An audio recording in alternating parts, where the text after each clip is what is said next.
Howrah bridge এটি বিশ্বের ঝুলন্ত সেতুগুলির মধ্যে ষষ্ঠ বৃহত্তম সেতু, যা কলকাতা ও হাওড়া এই দুটি শহরের মধ্যে লক্ষ লক্ষ মানুষের প্রতিদিনের যাতায়াতের একটি প্রধান সেতু।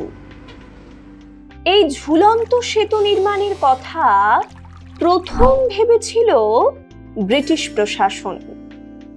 তৎকালীন সরকার তাদের নিজেদের বাণিজ্যিক সুবিধার্থে হাওড়া ও কলকাতার মধ্যে সংযোগ ঘটানোর জন্যই 1945 সালে প্রথম এই সেতুটি নির্মাণ করে।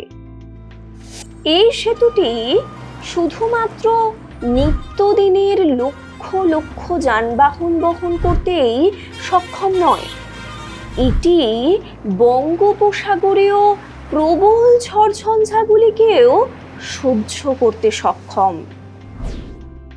সত্যি তৎকালীন ইঞ্জিনিয়ারদের এক অসামান্য কৃতিত্ব হলো এই হাওড়া ব্রিজ।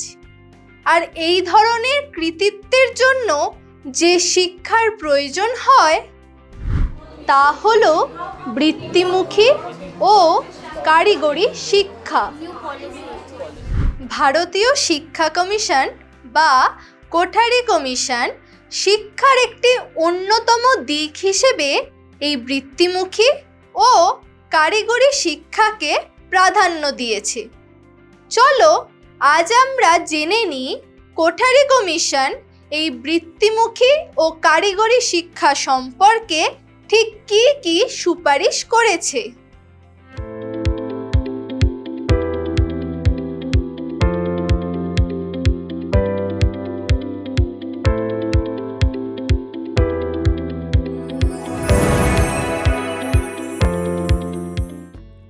আধুনিক শিক্ষা কাঠামোর অন্তর্গত সাধারণ শিক্ষা ও বিশেষধর্মী শিক্ষা সমগ্র শিক্ষা ব্যবস্থাকে একটি পূর্ণাঙ্গ রূপ দান করে। এই বিশেষধর্মী শিক্ষার অন্যতম দুটি অংশ হল বৃত্তিমুখী ও কারিগরি শিক্ষা।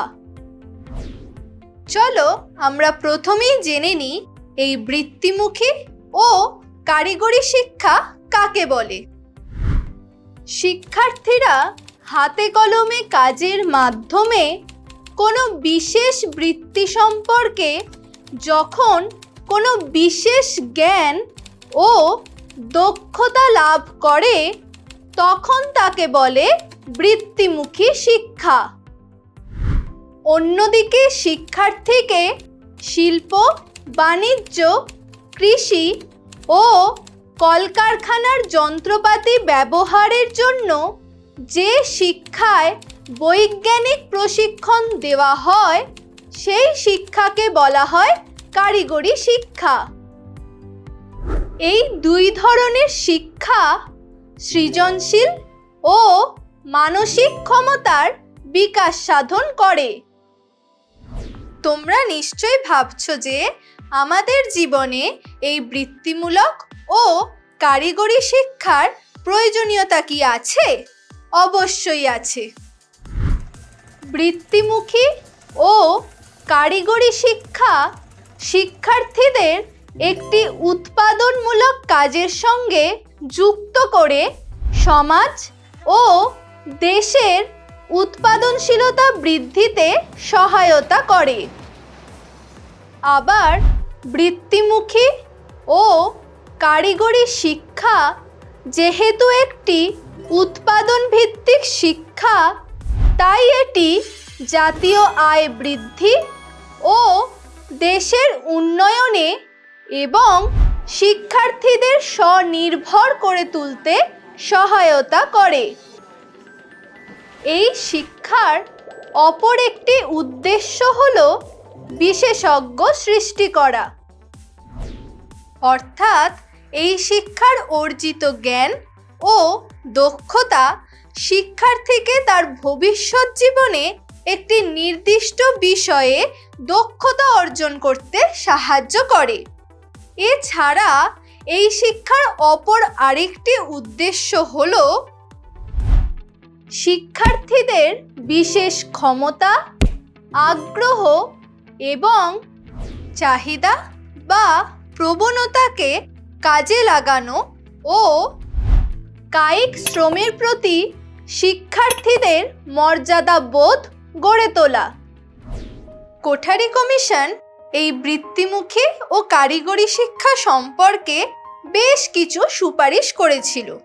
চলো আজ আমরা সেই সুপারিশগুলি সম্পর্কে জেনে নিই।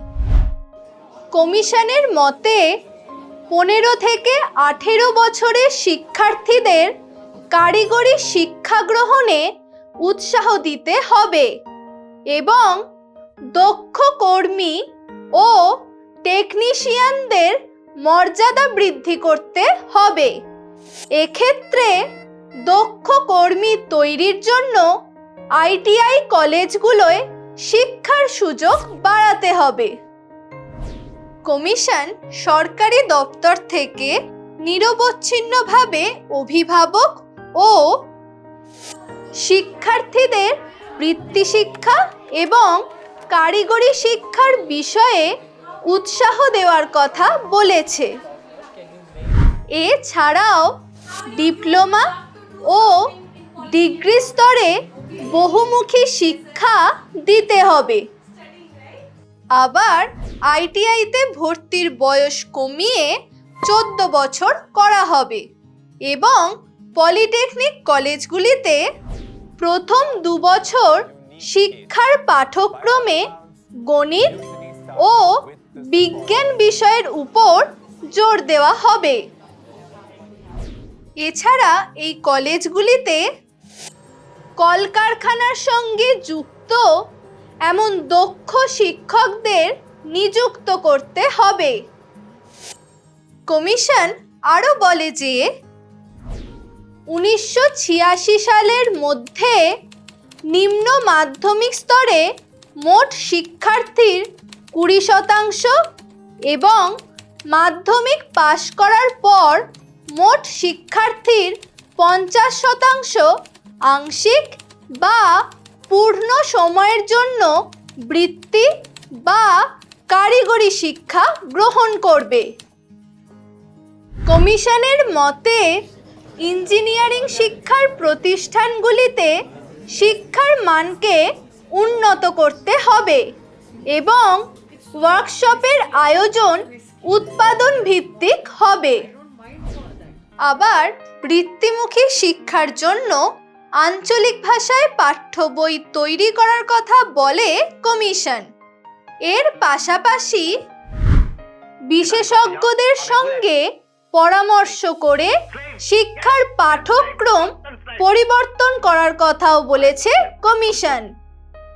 কমিশন বৃত্তিমুখী ও কারিগরি শিক্ষার সুপারিশের ক্ষেত্রে আরও উল্লেখ করে যে জুনিয়র টেকনিক্যাল স্কুলগুলির নাম পরিবর্তন করে টেকনিক্যাল হাই স্কুল দেওয়া হবে। তোমরা নিশ্চয়ই বুঝতে পারলে ভারতবাসীকে স্বনির্ভর করে তোলার জন্য বৃত্তিমুখী ও কারিগরি শিক্ষার প্রয়োজনীয়তা অনুভব করে কোঠারি কমিশন যেসব সুপারিশ করেছিল তার অবদান শিক্ষাক্ষেত্রে অপরিসীম।